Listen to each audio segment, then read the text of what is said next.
है breach of contract. Breach of contract का मतलब होता है स्टूडेंट, इसका मतलब होता है कॉन्ट्रैक्ट को खंडित कर देना, मीन्स बीच में कॉन्ट्रैक्ट तोड़ देना। So breach means failure to perform the obligation by a party.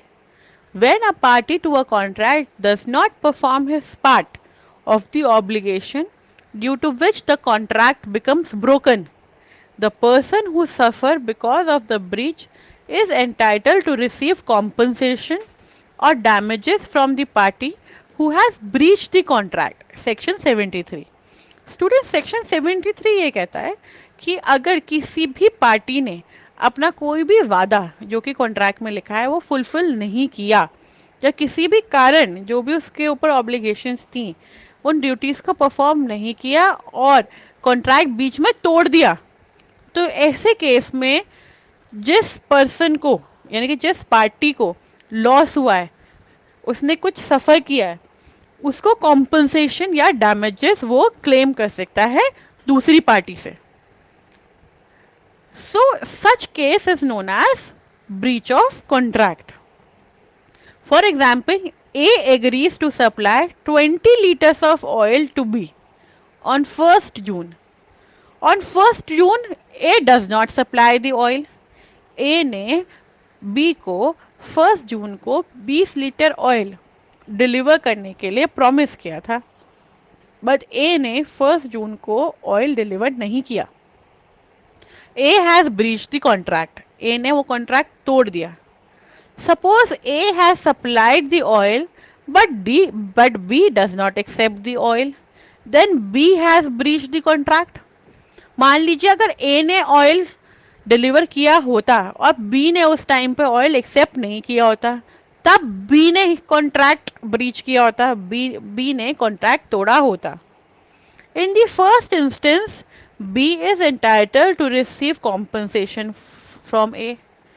इस केस में अगर पहली वाली सिचुएशन देखें, जब ए ने ऑयल डिलीवर ही नहीं किया था बी को, ऐसे केस में बी एंटाइटल्ड है कॉम्पनसेशन लेने के लिए ए से।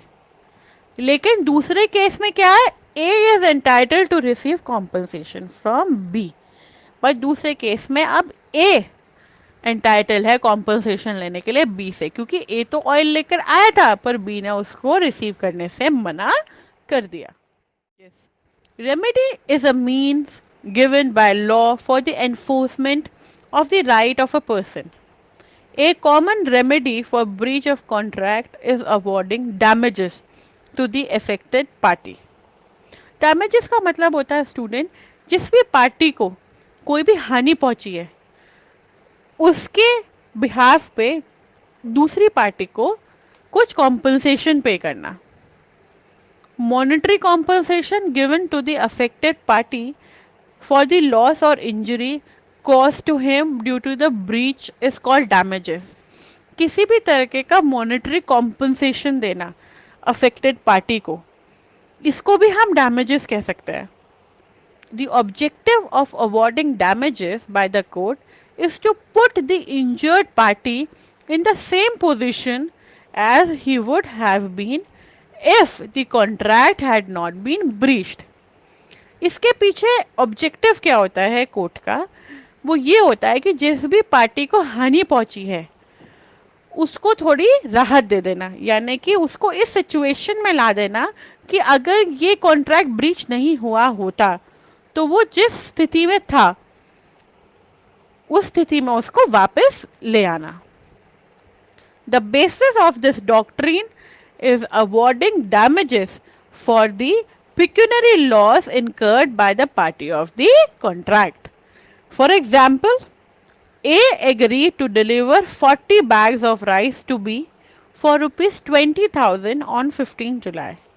A ने एग्री किया कि वो 40 बैग राइस के बी को 20,000 रुपए में 15 जुलाई को डिलीवर करेगा। On 15 July A delivers only 20 bags of rice to B. अब 15 जुलाई को ए ने सिर्फ 20 बैग्स राइस के डिलीवर किए बी को।